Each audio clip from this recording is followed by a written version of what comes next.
Pike's pushed more and far enough ahead. He's got out of line. Is now Pike going to have a go at Werrell? Don't push him off. He's in the championship fight. Jack Werrell chasing down Carl Jacklin. Further down, Rob Williams and Chris Barnes. Sensational run outside line now though for the heavy braking zone. Around the outside goes the Audi R8. Look how much Miller's caught back into play. Exactly. Miller's still start trouble. He's left on second and change. All of a sudden, Miller's back in play.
Standing out from the crowd is a challenge.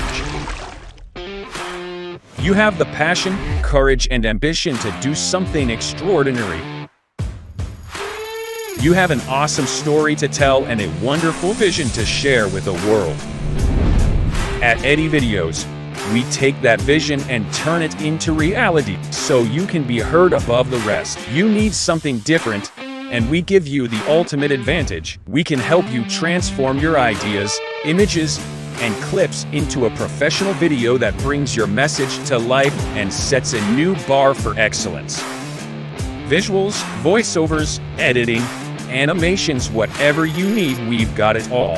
If you're a new business looking to make your mark or an experienced company searching for something new and amazing, we're here to help. Trust us to take your video to amazing levels of awesomeness.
Does he have it?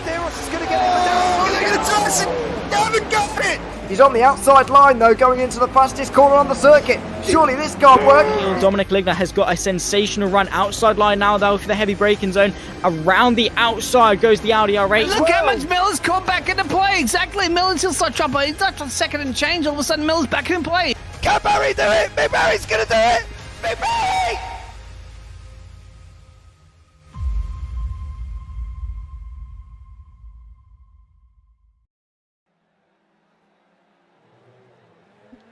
Good evening and welcome back to Sunday night. It is the iGPFun F3 League Round 8 Season 3 of 2023 live from Donington Park. I am James Parfitt. I'm going to be joined in the booth today by Piers Berry as Ewan O'Leary is off on holiday. Well, probably somewhere nice to be honest, but he is off on holiday, so I'll be joined by Piers Berry at this one this week and next week as well. So we've got 12 corners. Donington Park, 3.94 kilometres set in the city of Castle Donington. In the UK, we are using the full layout with the S's that go to the left and Melbourne hairpin as well as Goddard's there as well. So it's going to be an absolutely incredible race. We got 36 laps queued up, ready for action here once more. And we can bring you up to date with the current championship standings with one drop week applied. And it is Kenzie Neuhoff out in front on 250 points with Connor Gibb in second on 235. Christian Glamseater on 224.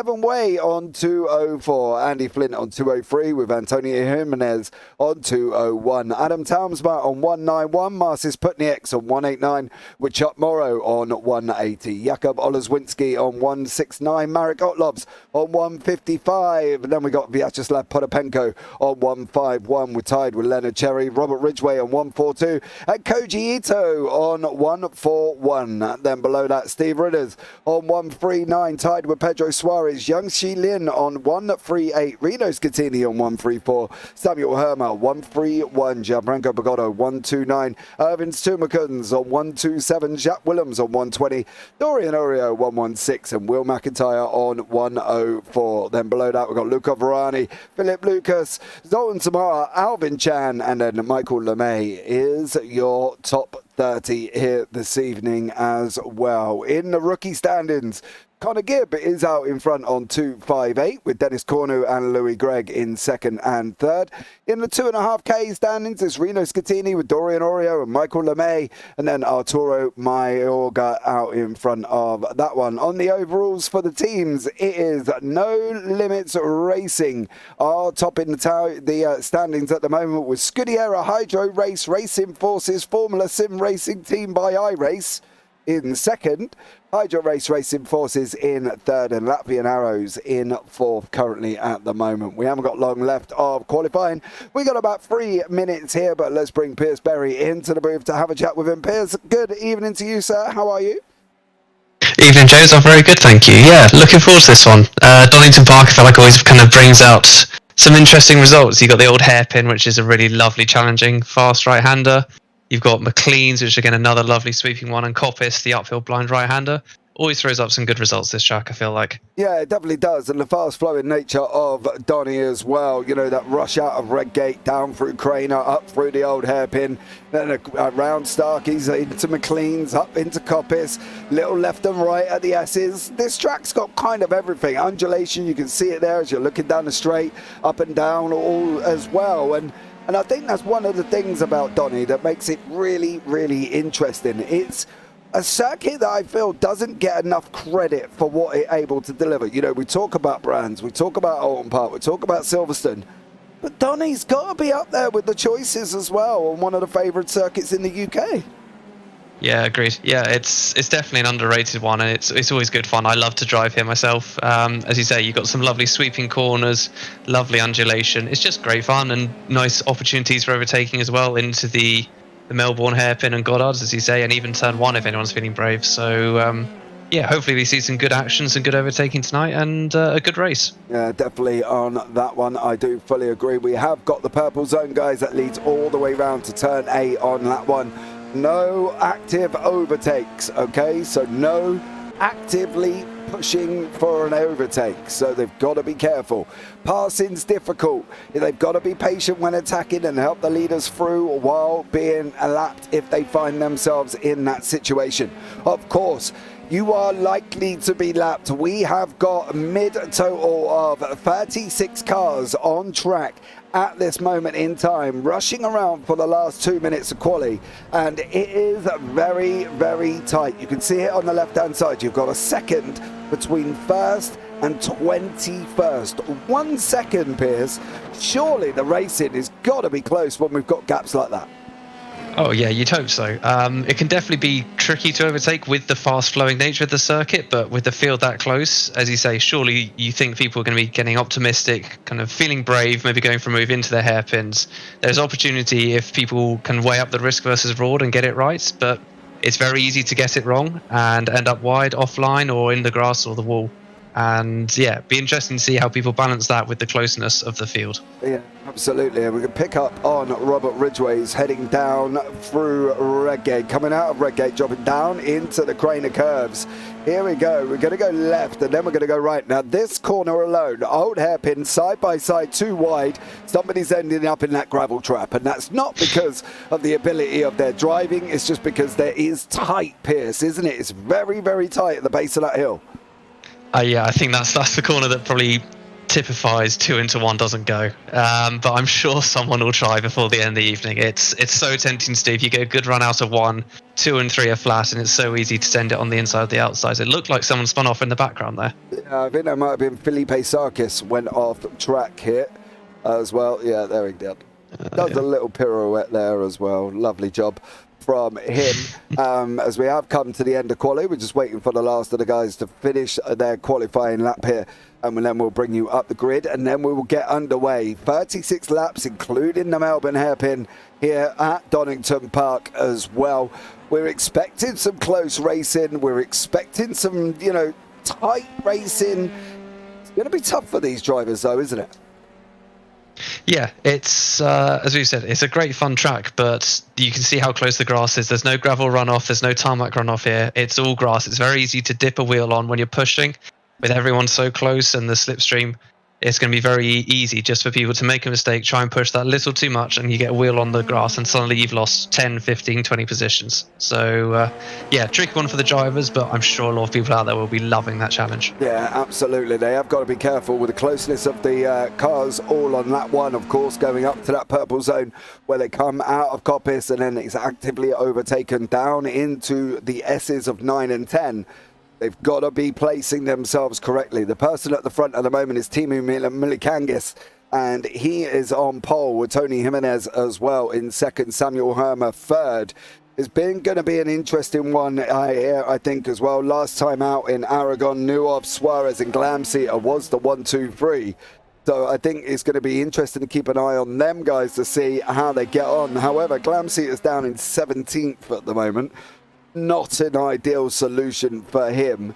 So, yeah, from Glamseater's point of view, it's not too bad. Nuoff and Suarez are faring a little bit better, up in 6th and 7th at the moment. So we'll have to keep an eye on Glamseater, see how he gets on here. So we're just waiting for the last couple of cars, which is Dave Martin and Tony Jimenez, to finish off their laps, and then we'll bring you up the grid here as well. How are we looking down into the S's on that lap 1? Because they're all going to be very, very close together, Piers. Yeah, that's going to be an interesting one, especially as it's very easy to misjudge Coppice on lap 1. It's going to be so busy with so many different cars and everyone not being able to kind of force an overtake, as you say. It's going to be very easy just to get a bad run out of Coppice, and suddenly it's absolutely chaos into the S's. Absolutely. Right, here is the grid. Timo Milikangis on first, Tony Jimenez second, Samuel Hermer third, Max Bartolotta fourth, Andy Flint in fifth. Then we've got Kenzie Nuoff, Pedro Suarez, Alvin Chan, Simon Fessy and Leonard Cherry are your top 10. Dave Martin is down in 11th with Connor Gibb in 12th. Robert Ridgway, Adam Townsmer, Vyacheslav Potapenko, Koji Ito, Christian Glamseater and Jacques Willems, Marcius Putnieks and Marek Otlovs round out your top 20. Then you've got Stuart Milne, Alistair Hay, Reed Dennis, Felipe Sarkis, Chuck Morrow, Garrett Spence, Reno Scattini, Dennis Cordo, John McKenzie and Marcello Kessler are your top 30. And then you've got Matt Brewer, Alex Hopkins, Dorian Oreo, Matthew Gracie, Maximilian Gebhardt, Philip Lucas are your 36 cars. These cars are going to be queuing up round the corner here as well. They are going to be queuing up all the way round the back end near Goddard's as well. And we can bring you what Maximilian Gebhardt can see. Absolutely nothing. He can't even see the standing lights. He's going to have to rely on iRacing there to tell him what is going on, because Maximilian Gebhardt cannot see anything. Nothing at all. Whereas Timo Milikangis can see everything. And that's the thing here as well. Such a big spread, such a big field. It could go wrong for any of these drivers at any point, Piers, and I think that's going to be one of the exciting things here tonight.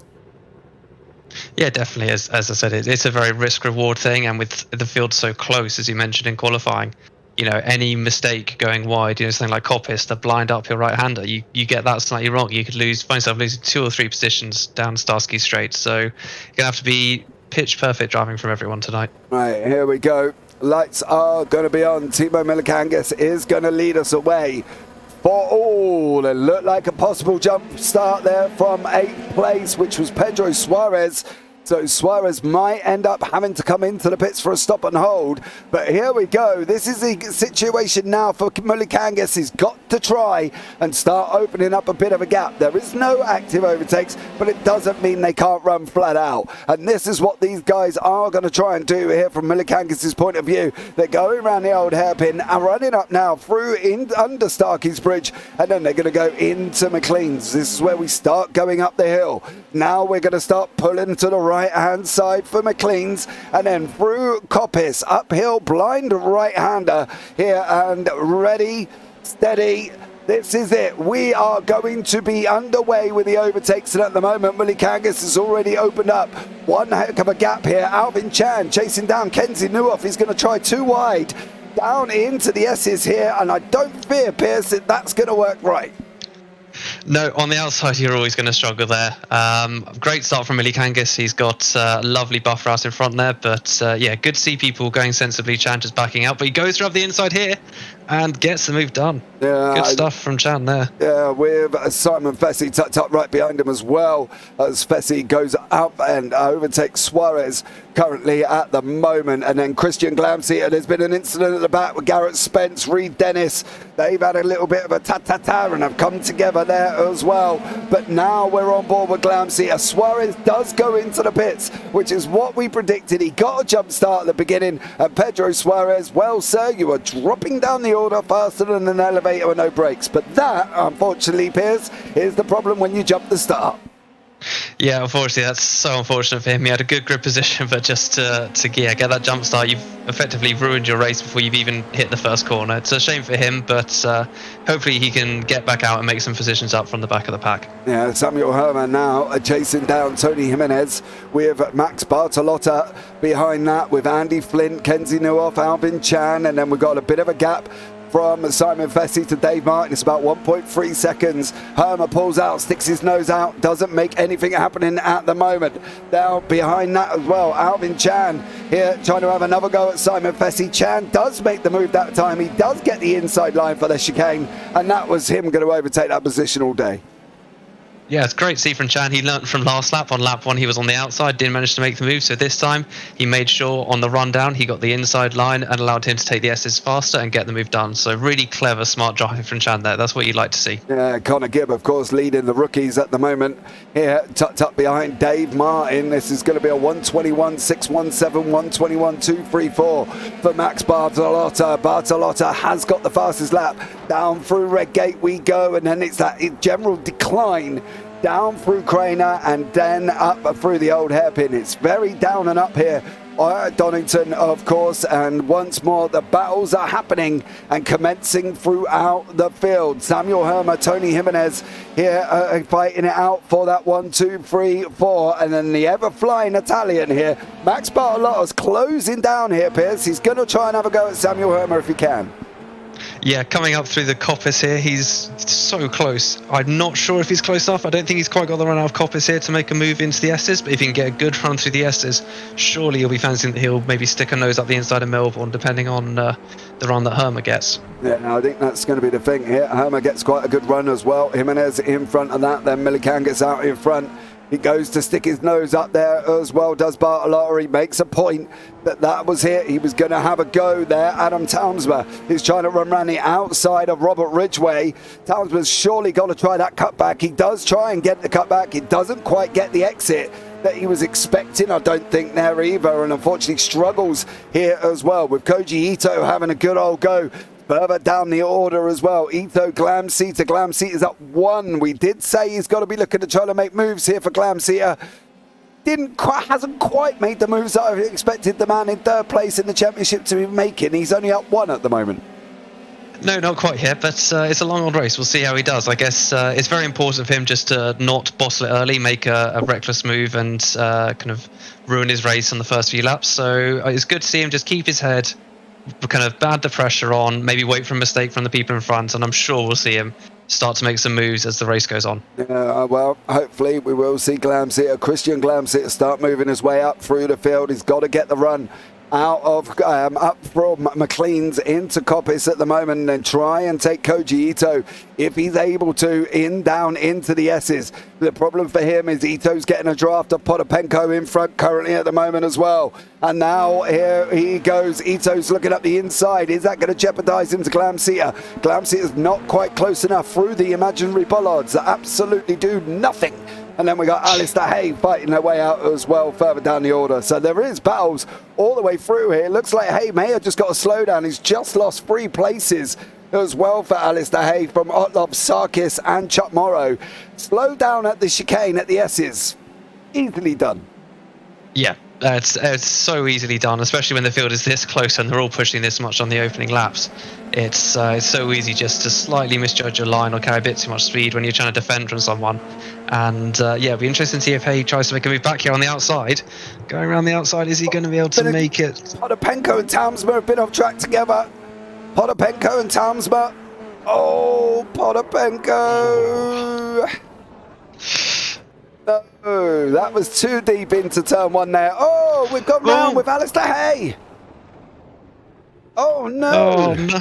That's what I see. Yeah, so easy just to get a wheel on the grass here, especially when you're following. You're looking at the car in front. He just misjudges his line, gets a wheel on the grass on the entry there, and he's going to be annoyed with himself there. It's been a rough half a lap for Alistair Hay. Yeah, definitely has. He got to slow down, lost positions, and then unfortunately goes off the side of the circuit. Alvin Chan still fighting now as he's coming up over the hill towards us. This is Simon Fessy as he's running side by side at the moment. Alvin Chan up another position there as well. So Chan is now up into 7th, doing a stellar job at this moment in time with Alvin Chan. Simon Fessy's not letting him have it all his own way. Chan's going to try to cut back as they come out of Goddard's, fighting their way down into Redgate here. Fessy on the left, Chan on the right. Here we go down into Redgate. Is Chan going to manage to hold that outside line? Is Fessy going to do it? Chan's got it this time there as well, Piers. Great move from Alvin Chan. But by the looks of it, Simon Fessy's going to be coming back at him very, very shortly. Yeah, I think we've seen these two battling the last few laps. This is fantastic stuff. They seem so evenly matched, and the lovely thing is they're giving each other respect, racing room, and yeah, some lovely action there. The switch back and from Chan on the last corner is brilliant stuff. And yeah, hopefully these two keep it nice and clean and we get a nice, good battle from them for the rest of the race. You know, we'll see how these guys get on as well. But Tony Jimenez has lost a place to Samuel Hermer. Now is Jimenez going to be under attack from the flying Max Bartolotta. 121.57 for Jimenez. 121.25 for Bartolotta. Bartolotta is closing him down here, Piers. He's picking at him bit by bit by bit. And now he's going to challenge up the inside. Jimenez and Bartolotta. Bartolotta does do him. Oh, he takes the nose off him and then he's squeezing him all the way against the line. Jimenez is going to have that inside line coming out of Goddard's. There's almost wheel-to-wheel contact. They're fighting out here, Piers, side by side, and just nobody's given up. Grief, that was a late move from Bartolotta into the Melbourne hairpin, but they're still side by side into turn 1 here. It looks like Bartolotta is going to have the inside line and make the move stick. But I wonder if we'll see any response coming down into the old hairpin here. Tony Jimenez is going to be able to have to try and get back through now. Is he going to fight? Because he's got Andy Flint closing and closing and closing his Flint at the moment. Flint is getting closer and closer and closer. And this is what Andy Flint can see here off the front of his car at the moment with that looming red, black and grey of Jimenez from DriveX Esports. Andy Flint from Scudiera Hydro Race Racing Forces Racing Team by iRace. I wish you would shorten that name, Andy Flint, because it is very long here. You don't want to say that in the middle of a battle, do you? No, you try saying that as well. It's a long old name. But that's what they picked. And Bartolotta's going to have a go with Jimenez here. Hermer as well, fighting out with Milikangas. Hermer's not giving up here though, Piers. He's closing him in, and he wants to try and get through. He does, yeah. He's just kept on the tail of him. He's looking very racy here, and it'll be interesting to see if he just sticks behind and tries to keep the pressure on, or if he actually actively tries to go for a move in the next few laps. But the top 5 are so close here. It's very easy to try and make a move, and suddenly you go from 2nd to 5th or even lower than that. So it'll be interesting to see how Herman balances this. Yeah, I fully agree with you there. Gracie's up 10 at the moment. Scatini, Corner and McKenzie up 9. In the front, it's Jimenez down 2. He's the only man in the top 20 to lose positions is Tony Jimenez. And now he's under threat from this man, from Flint, with Jimenez in front of him as well as they come through. McLean's now the right-hander. Flint's just got to close up and close up and close up here. Can he challenge Jimenez? Can he get through here in the S's? There's been a spinner. That's Milikangis up on the left. Timu Milikangis is off the side of the circuit. He hit the grass. Your leader's off. He hit the grass. Oh no, that's gutting for him. Oh, that's absolutely gutting. He's down to P11 now. Oh. As Flint, he's getting close. I must say, it's interesting to see that Bartolotta has pulled away up in P2 now. So I wonder if Jimenez is being a bit of a cork in the bottle here, and whether we'll see Flint go for the move, or is he happy just to stay behind? But, oh, yeah, so unlucky for Milikangis. Oh, he's got to be sitting in that car absolutely gutted. Putnieks has just passed Potapenko. Potapenko is coming back at him, mind you, as well here. So Vyacheslav Potapenko not giving it up here with Putnieks in front of him as well. And they're going racing wheel to wheel. Tony Jimenez has still got Andy Flint. He can't get dropped. He can't get rid of Flint. Flint's almost like he's just there. He's trying to close him down. He keeps pulling time in. He keeps losing time. He keeps gaining time. He keeps losing time. He can't just seem to be consistently on the back of Tony Jimenez at the moment. No, it's very difficult with the dirty air, and you've got blind corners like Coppice, and then through the S's, it's so hard to absolutely nail your apex when you're so close behind a car. But I don't know if something else has happened to Milikangis there, if he just overheats his tyres, but he's down to P26 now. God, it's been a rough lap for him. He's just got to try and reset at this point, and... well, that's where he hit the grass. I'm wondering if he just... he rejoined about P11, though. I don't know if something else happened to him. Oh, that's a sketchy rejoin. Yeah. That could be a look at from the stewards, I think, on that one. I think he's going to struggle to argue his case there, unfortunately. Yeah, I don't know if he did anything else, unless he takes a slow down now. It's so easy to overheat your tyres, though. I wonder if something just happened, but yeah. He's just got to reset here mentally, forget about what's happened, and just try and gain this position. So he already gains one up to P24. So Milikangis all the way down in 24 at the moment after leading over, hits the grass at Coppice and around he spins there. Adam Townsmer and Chop Morrow and Timo Milikangis look like they've all been in an incident. Was this Townsmer first? Milikangis is in the background there. You can just see him. Where are you, Milikangis, as well? You're already in the pits. So the incident's already happened. They were joined together. They've just bumped wheels. Oh, come on. Yeah, I've got to be honest, right? I don't like that part of that weaving. Right? I'm not going to lie. Yeah. Come on. I think you've got to look at this picture here. Right, so Morrow's on the inside. Milikangis cuts him off. Morrow then goes to the inside and Milikangis comes over. You can't be doing that. Like, I'm not even a racing driver, and I know that's a no-go, right? You know what I mean? Once is fine. 3 times is definitely a no-go. No, I agree. It's one of those, you can move to the inside and then slowly kind of return to the racing line, but I think he probably just got a bit in his head. He was quite frustrated from the spin at Coppice, and I think he's probably just not wanted to lose another position, and in that he's ended up causing a collision. So it's been a rough few laps for him, and a day to forget, I'm sure. Yeah, I think they both did completely inverse. Yeah, right. Hold on, Alex. Like, dude, I don't. You know what I mean? Like, come on. He does, but Morrow's got no choice with the movement of Milikangis where he can go. He's got to make inverse movements, right? Look, so he's now going up the inside. Millikangas chops him off. Morrow comes back. Millikangas goes the other way, and Morrow just loses his front wing and into the side. I understand what you're saying, but Morrow's got to go both ways because he can't get past the swerving car. It's, you know... To me, the first two moves are okay. The move across and then back to the racing line. But it's that third one where he just jinks slightly to the inside. And it's just enough just to clip Morrow's front wing, and then he loses that downforce and he's into him in the braking. That is on Millikangas. I think that third move is not what you want to see, really. No. Oh, we've got a spin there in the background. Yeah, there's a spinner there as well. Alex Hopkins looked like he's been taking a spin, unfortunately for him, and has gone round and has dropped all the way down the order. Alex Hopkins in 28th place there.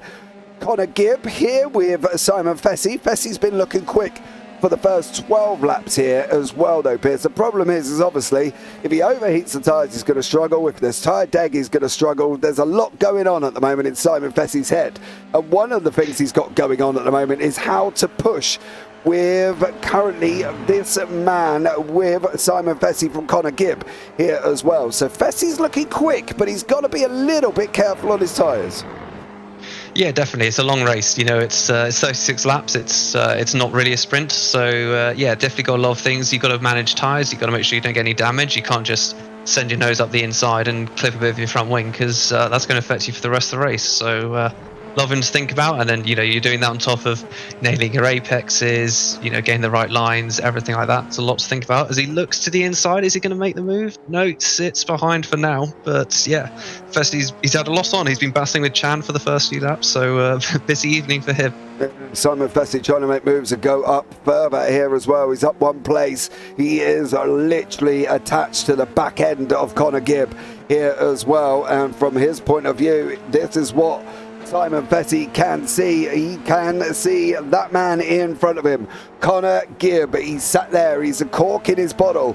Fessy's on the move. He wants to gain more as they're dropping down the hill now. Now through Craner we go. Left-hander. This is the one. The old hairpin. Get the run out of here. You'll get him up the hill. Is he going to be able to do it here as well for Fessy? He got the run out the hill. Can he make the next move and try and get past Connor Gibb? Gibb on the defensive, and then through the right-hander of McLean's before they go up the hill into Coppice. Fessy with a big old correction on that one there as well, Piers, and he's got to be looking now as well. This is it. This is his moment. He's got it. He got the run out of Coppice. Can Fessy go on the defensive? Fessy's on the offensive, I should say. He's trying to go around the outside, too wide into the chicane. Oh, he backed out. He backed out there as well, didn't he? I think that's fair enough. On the outside of those S's, you're always going to be in the disadvantageous position. So you've got to say he's very good defending from Gibb there. He's positioning his car fantastically at the moment. And Fessy, he's got to focus on attacking here, but he's also got to focus on defending, because he can't take himself too offline trying to attack Gibb, as he nearly goes into the back of him. But he's got to watch out for that car behind as well, because it's very easy to suddenly try and attack Gibb on one corner, and before you know it, you've lost a position or two from putting yourself offline. Yeah, Leonard Cherry having a fight with him behind that as well. And Cherry's trying to get onto the back of Fessy. Fessy's trying to get onto the back of Gibb. And then behind Cherry, we've got Dave Martin. He's trying to get onto the back of all three of them. And at the moment, Simon Fessy's got the chocolate cake and they all want a piece. I'm not going to lie. Here with Fessy, with Gibb. Gibb at the moment is kind of there defending for his absolute life, holding on to that 8th place or that 7th place as if his life depended on it. The problem he's got going on now is there's going to be 4 cars going at him very, very shortly, and he's got to try and defend from 4 people. Now, I know 4 onto 1 doesn't always work here, but he's doing a stellar job at the moment. Oh, he's doing fantastically at the moment. He's just getting good exits. He's slow in, fast out, and he's making his car much wider than it should be. But it looks like Fessy might have the run here as Gibb goes defensive into the hairpin. But Fessy is going up the inside. Is he going to miss? Oh, that was close. They are so close. There was contact, I think, behind as well. I think, yeah. I think Leonard Cherry. Yeah, with 4 of them, you've got to be careful, and the cars behind have got to be careful with this battle to make sure they don't clip a front wing off from then going offline or too wide into a hairpin. So this is going to be fantastic to watch as Fessy's looking for the inside. Oh, he sends it. Absolutely sends it. Oh, my word. Simon Fessy Oh, he's trying everything, isn't he? He is literally throwing the car at him here as well. Gibb is all over the defensive line. He can't go forward. He's got to go on it. He's got to defend harder than a Jose Mourinho football team does currently at the moment. Go, here we go. Fessy and Gibb. Fessy's going to have the outside line. Round McLean's they go. Gibb loses his room. Cherry might also nip up there as well. Fessy goes back the other way. Still can't get through. Simon Fessy is literally throwing everything at Connor Gibb, and Gibb is just bouncing it away like a, I don't know, like a Shaolin monk or something. He's doing a stellar job. Over Cherry's got the run, and Oh. This is what I said. As soon as you get offline, he tries to go up the inside into Coppice, and suddenly he's lost 2 or 3 positions here. As Martin goes up the inside, and I don't think he's going to make the move, but they're going to go side by side in this last corner. Nope, looks like Fessy's just in front. Will Martin send it up the inside? No, it looks like he's going to behave for now. But yeah, this is the problem with these multi-car battles. If you're not the first to last car, you're having to think about attacking and defending. It looks like Glamster's going to potentially look a move on the inside here. Yeah, Glamster is having a go at Ridgway. Both of these guys up 5 places. Connor Gibb up 5. Glamseater up 5. Glamseater's up 6 now due to Robert Ridgway on the grass. Now Glamseater can set her on after Dave Martin, the back end of the pack there of that 4-car train behind Connor Gibb, who's opened up a little bit of a time because that man, Leonard Cherry, put the car up the inside of Simon Fessy. Fessy went to have a go, got completely offline at Coppice, left the door open, and Cherry nips through at the S's and says, thank you very much. I'll have that. I'm going to have a go at him now. You can follow me. We're nearly coming up to nearly the halfway point here as well of this 36-lap race.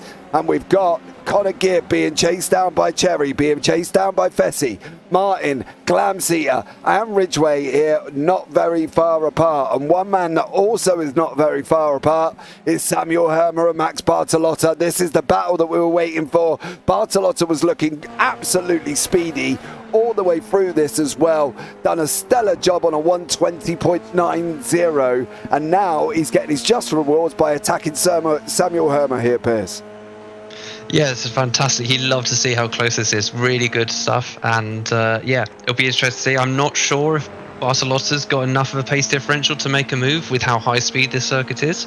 But we'll see. He might just try and apply the pressure, see if he can force Hermer to make a mistake, maybe into McLean's or Coppice or something like that. But yeah, it's going to be an interesting one to keep an eye on. Yeah, definitely as well. And with the fact that obviously we've seen Mullikangas do it at the same time, there's nothing saying that these guys that can't make that same mistake. You know, Mullikangas should have had this race wrapped up. He should have been basically miles ahead. And unfortunately it wasn't. And then he got a gap, but he didn't have a big enough gap. And then Hermer puts him under pressure. Mullikangas hits the grass. No way out. Bartolotta looking. No, not this time around for Max Bartolotta. They're still going at each other here. For Samuel Hermer and Bartolotta will stay on this battle for another lap and see what happens, because I'm checking up on Connor Gibb. Cherry has got past Gibb. Connor Gibb did lose that position to Leonard Cherry, and this is how it happened. Cherry got the run out the old hairpin, nips it up the inside going into McLean's, and Cherry just runs him round the outside and says, thank you very much, I'll have some of that. So Leonard Cherry doing an absolutely stellar job there. Did what this man Simon Fessy couldn't do, and that was get past the hard defending Connor Gibb. Yeah, that's fantastic from Cherry. That is some real bravery to send it on the outside of McLean's. I did not expect him to do that. Normally McLean's is kind of a one-line corner, and if you got the inside, that's kind of, it's your corner and you're going to be the faster one. But fantastic bravery from Cherry, and he's reaped the rewards there up into P7. Yeah, he is at the moment. Max Bartolotta's closing down on Hermer. This is your front battle. We have just reached halfway through. Thank you so much if you are here and you have just joined us, or if you've just come in, wondered what is going on. Samuel Hermer there is out in front. Bartolotta's now going to try the inside. Hermer leaves that door open. Oh no! I cannot believe it. Oh. Bartolotta and Hermer. Oh, we're gonna have to see I don't want to assign blame before I've seen a replay, but that is, you've got to. Oh. Yeah, I think Bartolotta, sorry, just didn't leave him space. He shut the door. I think he come over. He still had a him. wheel in. Yeah, he did. Oh, Bartolotta and Hermer in the pit. I feel bad for Hermer there. That was he was very generous. He left Bartolotta a lot of space on the inside, and I feel like he deserved more raw room in return on the exit there. That is gusting for him. But Jimenez, absolutely fantastic result for him. Up to P1 now. Yeah. But with Flint right behind him, we could have yet another. Is anyone going to want to lead this race at the moment? They're dropping like flies from the lead. That's the thing, isn't it, as well? That everybody that's been out front has lost it. And it seems to be that's the kind of thing. Spessy did get past Connor Gibb. He did clear. Connor Gibb got done twice going up to McLean's. Fessy does him. Cherry does him the lap before. And now Simon Fessy goes through finally as well. So Dave Martin is now going to have a go. He forgot a lot. He forgets a lot about other drivers. It's the hot potato for the lead. It definitely is. It's going to see who can manage to hold on here. Flint has got a great opportunity of taking that victory here. Jacques Willems is down in 14th. He's battling it out with Stuart Milne. Come on, Jacques. You can do better than that. He left the door wide open. Oh, Willems doesn't take that opportunity. We've said it before over the last few weeks regarding Jacques Willems as well. He's been very, very conservative. He's not been the Jacques Willems that we're so used to seeing, where he is this kind of Verstappen-esque kind of individual. He'll put it up the inside and all that. And he's just, I don't know, he had the door wide open there. And you wonder if, the likes of Hermer or Bartolotta or Neuhoff or Flint or Jimenez had that door open, they would have sent it out the inside. And Willems just kind of didn't. It was me. I don't know what he was trying to do. Do you know what I mean? Yeah, he didn't really fully commit. As you say, the space was left there by Milne. It was very, very nice from him, I thought, especially considering what we've just seen up front. But Willems didn't go for it. I wonder if maybe he's just trying to bide his time, just keep a hold of his tyres, make sure he doesn't overheat them by kind of doing any too aggressive moves, and just see if it pays dividends for him later in the race. But interesting one. I'm interested to see if Martin will. It seems to me like Gibb is potentially slightly slow out of turn 4, the old hairpin. Yeah. Because he's been overtaken twice now up into McLean. So I wonder if he's getting a bad run out of the hairpin. And has Martin identified that? And if so, will we see him try and make a move on that? Well, because that seems to be Gibb's weak point at the moment. Yeah, Gibb has got to tidy up the old hairpin without a shadow of a doubt. Otherwise, he's going to be losing another position to Martin here. So he's just got to be really, really sensible. They're going down now out of Redgate, dropping down the hill into Craner Curves once more. Now, let's have a look at Gibb's line from the back end of Martin. And Gibb goes through. He seems to take a nice enough line, but I don't know if the line is correct because, see, Martin gets just a little bit closer. We can start making out the features of the car in front, but you can see what's going on up front of that. Fessy and Cherry are going full bore at each other in the moment as well. So go Simon Fessy and Leonard Cherry. Oh, Cherry's on the grass. Oh, Cherry touched the grass there, Piers, and may have just got away with it. Still loses that place, but at least the car's going in the right direction. Yes, that could have been a lot worse, as we've seen already this race. So, it looked like he almost cut the second S too much there, but I think he's gone away with that. But with all the incidents we've seen up front, this is suddenly some big points positions we're seeing these guys battling for. So I wouldn't be. It's been very polite between them all so far. They've left each other good racing room, but I do wonder if towards the end of the race, with these being some higher positions than they may be expected, if we'll see the elbows out a bit more. Well, let's see. We need to see some elbows out from the man in second. Can he close down on Jimenez? Jimenez is now up 1. He was the only man out of the top 20 to lose positions. Good evening, Mr. Damold. Thank you. Welcome in as well. Jesse Hilio. I'm going to put that. Thank you so much for joining us as well. Sorry, I didn't do my usual greeting. Welcome in, everybody. Thank you so much here as well for joining me. But this is going to be an interesting one for Flint. It's whether or not he can get hold of Jimenez. My fear is Jimenez wasn't looking quick during the beginning of the race, but I'm also wondering whether or not he was conserving tyres, to the fact of where Flint may have been pushing and pushing and pushing. And of course, we've got the ever-looming man from Holland behind us. Kenzie Neuhoff is currently leading the championship as well here, Piers. So is Flint more worrying about Neuhoff than worrying about Jimenez, or should he be looking at trying to just get onto the back of Jimenez?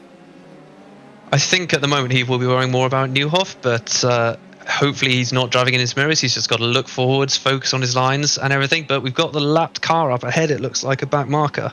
And I wonder if that could play another twist into this, frankly, fascinating and intriguing battle for the lead this race so far. Yeah, that's Maximilian Gerhardt in front of us at the moment. I'm sure he will make a consented effort to remove himself from the equation here, as he's got the three leaders coming through, the 1, 2, 3s at the moment.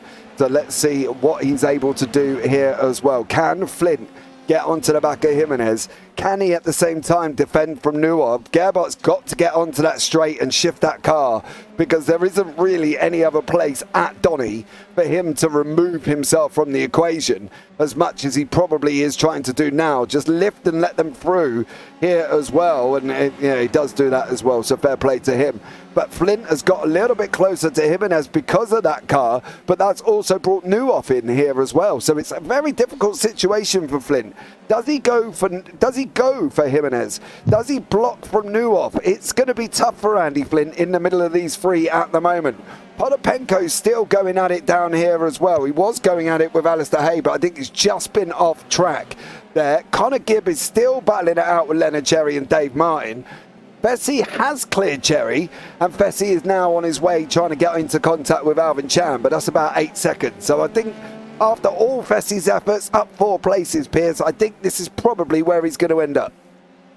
I think so, yeah. He looks to have pulled out a good gap, but it's interesting. We saw him earlier when he was second in this train behind Gibb. He went for a move and ended up getting offline and losing a position or two. So it's something similar for Flint here, in that he's got it's tough to be in the middle, and he's got to definitely balance that attack and defence. But yeah, Fessy's done well now. He's out in front and yeah, pulling a good gap away as we watch Cherry come through the old hairpin here. Yeah, he's showing Cherry with Gibb, with Martin behind him, and then Jack Willems still stuck behind Stuart Milne here as well. Flint's gap up front is down to about 3/10 to Neuhoff. Come on, Jack, as he goes round the old hairpin. I know we're supposed to be unbiased here, and I do understand that, and much love for everybody else, but I've seen Willems has done much more, and I've seen Willems do much more last season, and he can do much more as well. So, get into it, Jack. Get confidence in that car and start getting it on the back of Milne and getting him past here as well, because you had the opportunity and the door was left wide open. Andy Flint now is closing on to the back of Jimenez with Neuhoff behind him.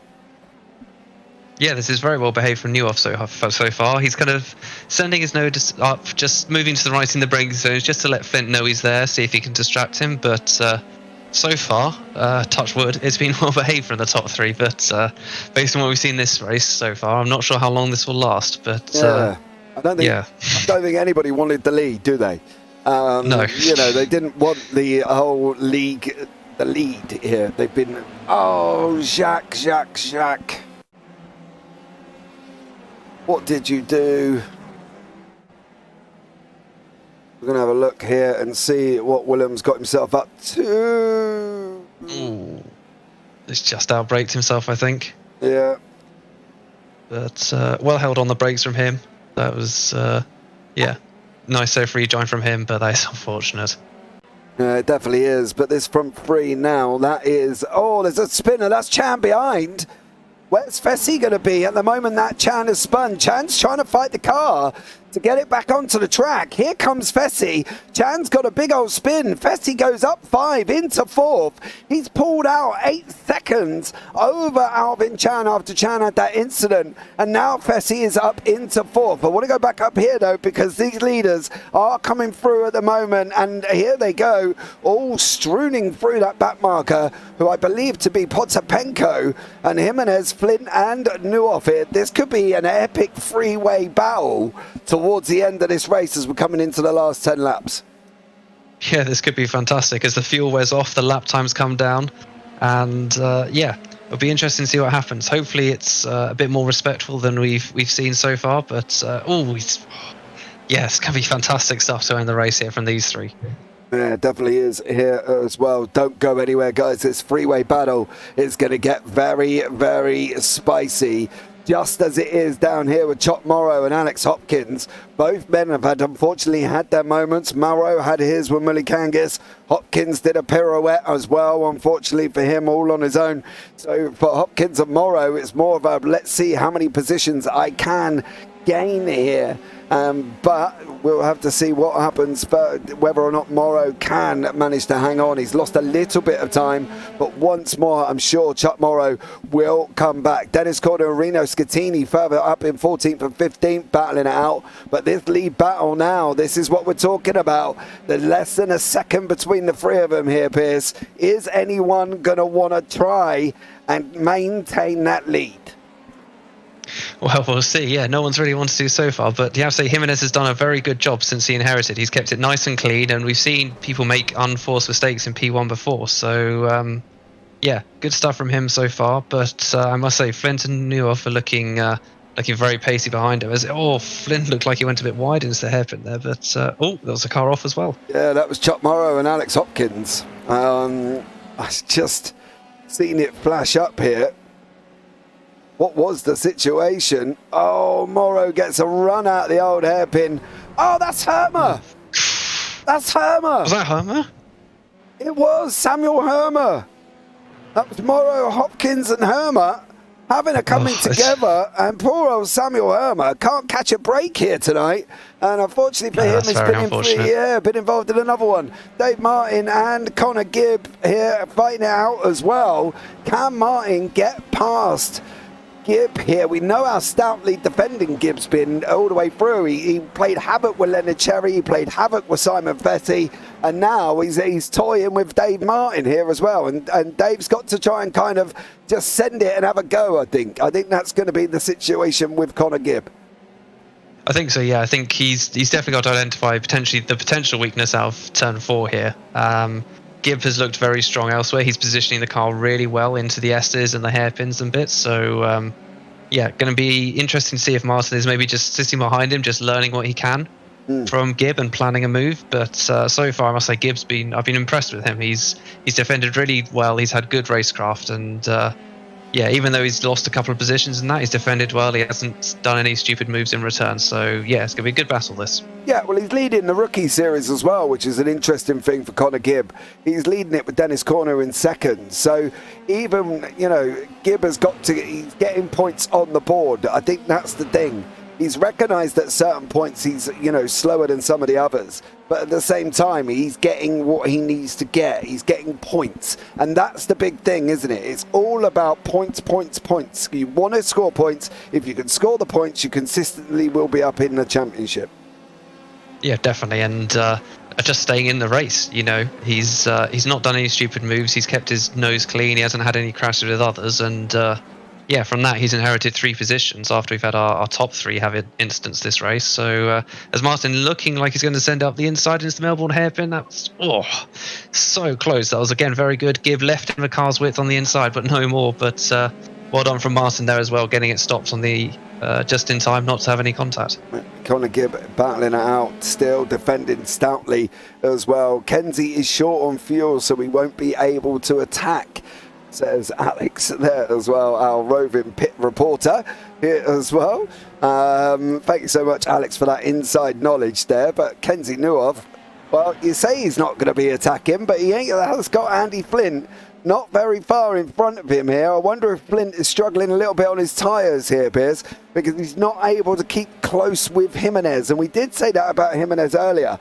Was he saving tyres earlier on through the race? As I say, the only man out of the top 10 or top 20 to lose positions. Now he's inherited the lead, and now he seems to be opening up a little bit and giving them a little bit more welly.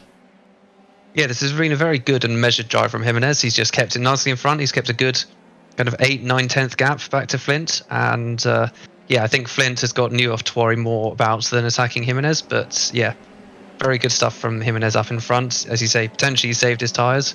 So he's just keeping a nice measured gap to P2. And yeah, it's paying off for him at the moment. Yeah, just want to have a quick listen and see what Nuoff's up to. Are you lifting and coasting here, sir?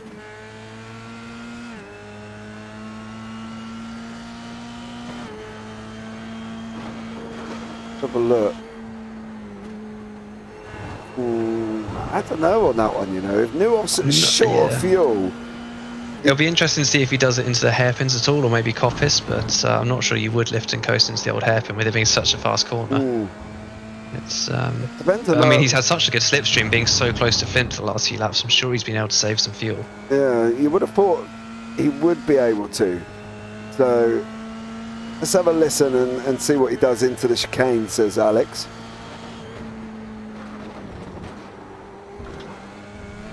Not really.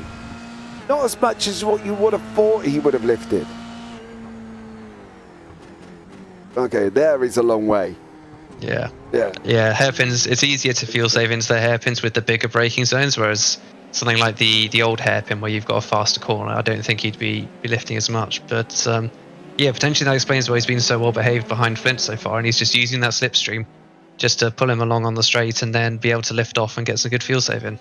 Yeah, now we've got Herbert battling it out here with Dorian Oreo, or Oreo as I call him. I'm sure I've probably not got his name right, and he hasn't messaged me telling me how to say it yet, so it's still Dorian Oreo here as well. But Herman's been unlucky. He obviously had that incident with Bartolotta down into the Melbourne.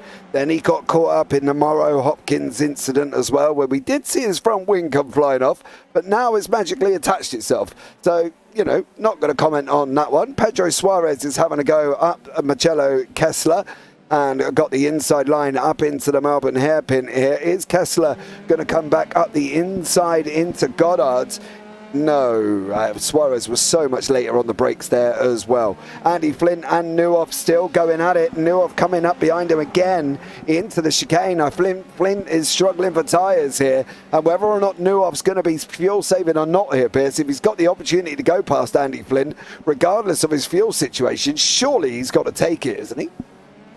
I'm not sure. I mean, if it's between sitting behind Flint and saving fuel or potentially not making the end of the race, if he's having, without that slipstream, we've seen it in real world stuff like Formula E, where it's more important just to stay in the slipstream and gain some fuel or energy over actually taking the position. So potentially he might just wait till the last lap or two and he knows he's safe, and then he'll try to go for the move. Yeah, we'll see. Keep an eye on this one. This is the closest battle on track at the moment. Alex, yeah, Pedro for P19, yeah, he did jump the start. He had to go into the pits. We did call it right on the grid there as well. We did see him move. Nuoff now behind Flynn up into the old hairpin. Here we go now up the hill once more for Kenzie Nuoff. Is Nuoff going to be able to successfully manage to get, as we see an aeroplane there? That's the first time I've ever noticed an aeroplane at Donington. Not going to lie, actually, I think that's the first time I've ever noticed anything in the air on iRacing here as well. How bizarre. I remember the planes that used to land at Daytona, but yeah, never seen anything at Donington before. But I will just give a quick shout out to Hermer in P20 because I do feel like he was definitely the innocent, in my view, in the incident earlier he had. And oh, he goes, good to see him he goes to the inside. Oh, Nuoff, no. No, Flint. He wants that fuel. But Flint's left a huge gap there. Nuoff's got him. Yeah, Flint Nuoff did get him at the end. And that was very well behaved from Flint. I feel like he left him a lot of racing room then. Whether he outbraked himself or something, I'm not sure.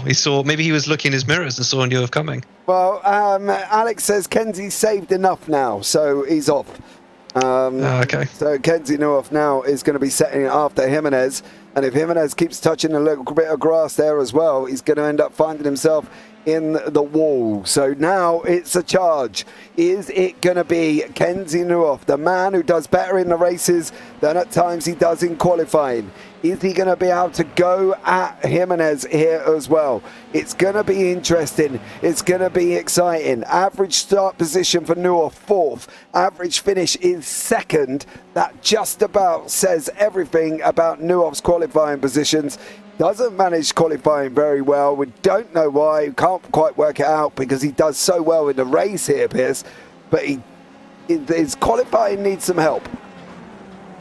Yeah, I mean, it's very easy. Some drivers just prefer the race. They're able just to get that consistency and just keep hitting kind of good fast lap times rather than getting that one outright kind of optimal lap. But yeah, good to see he's kept up with his averages here, and he'll get another P2 finish at this rate. But it's how close it is to Jimenez up in front. He's got enough time to potentially just try and close that gap and get a nice P1 today. Yeah, half a second back now. They've dropped Flint. I think Flint has struggled with his tyres since late 20s, lap 28 or 29 there.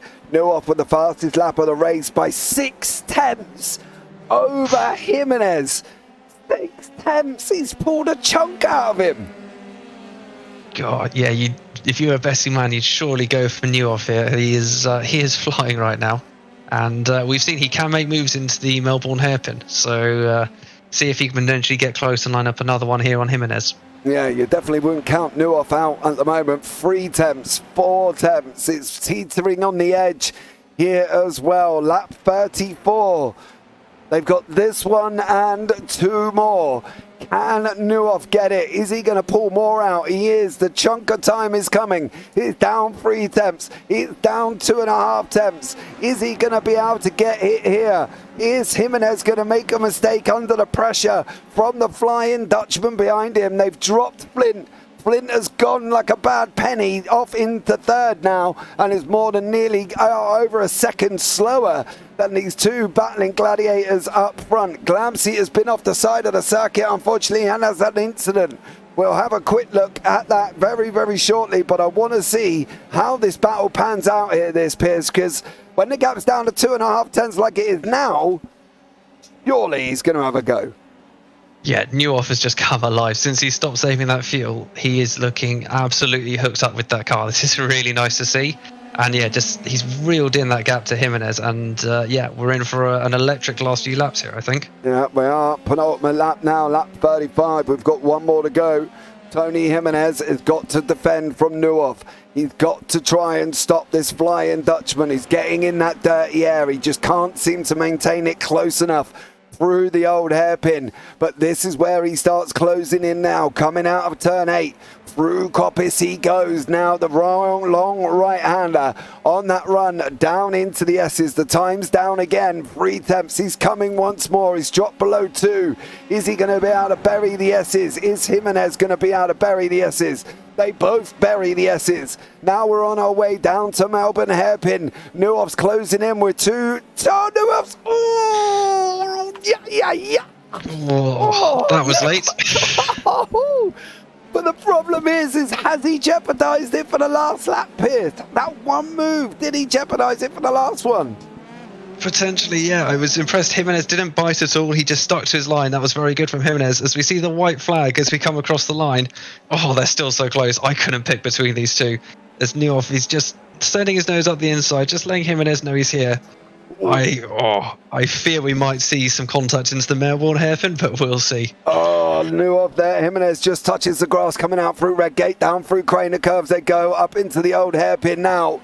And Nuoff is chasing down Tony Jimenez. We're down below 2 tenths here. Jimenez tries to nip away and break the toe. He comes back into line. Nuoff is nearly 2.8 here as well.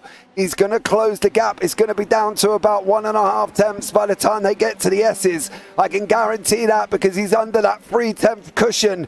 And here we go. The gap is coming down 2.5, 2.2, 2.1. Down below 2 tenths we go. Nuoff's got to get a run out the S's here. He does get a run. He has got a run.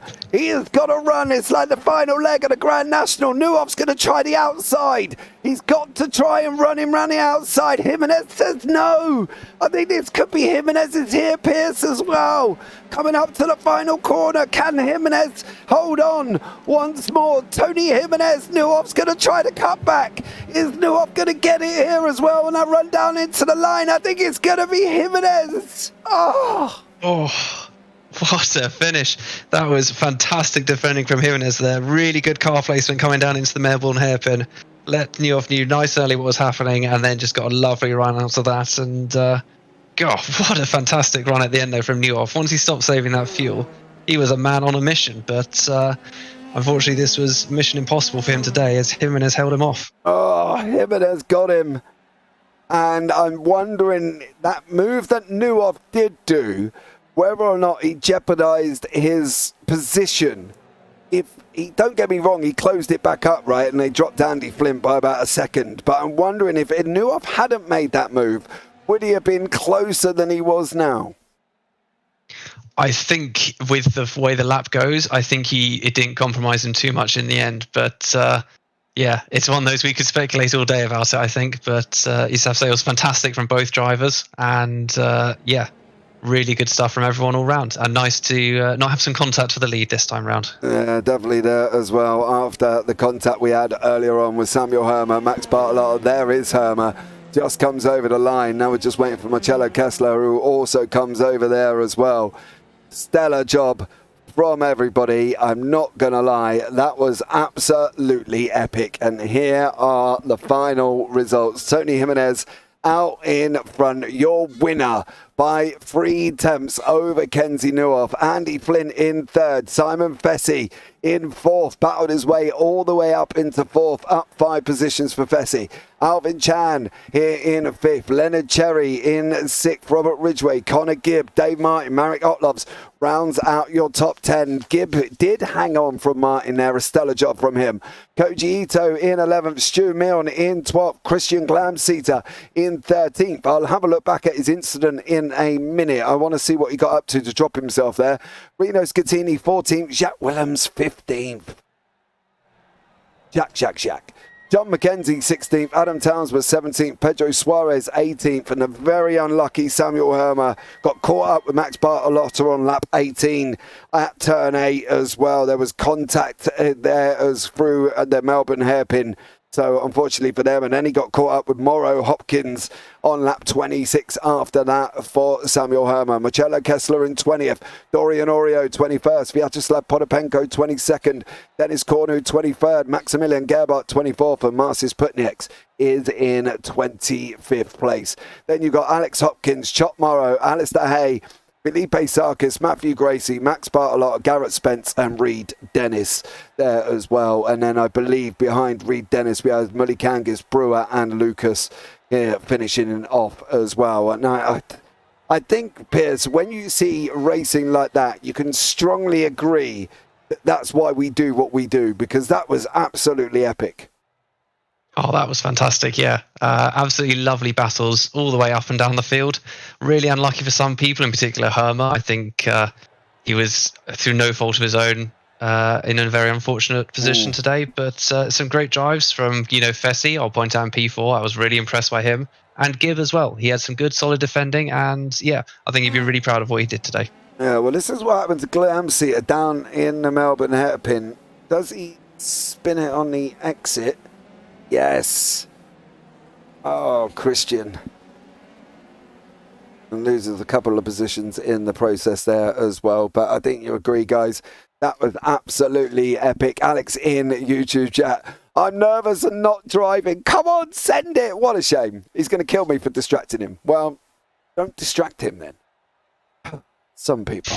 I don't know. Fairly obvious. But there we go, guys. That wraps up tonight's broadcast, and I think you see that it has been absolutely epic. Phil telling me that there are often aircrafts from Donington EM Airport on iRacing. Is there really? I got to be honest, I think that's the first time I've ever noticed them, Phil, as well. Thank you for joining us, by the way. Right, so there we go, guys. That rounds out tonight's racing here. From the iGPFun F3. Don't forget, we've still got the Radical Americas coming up later on at 1:45 in the morning, if you are awake for that as well. Alex, easy to say. It is. Shh, mute yourself. But for now, guys, from myself and Piers Berry up here in the booth of the JPB Broadcasting headquarters, as always, take care. Have a great week. And you never know, we might see you on the track sometime. Good night.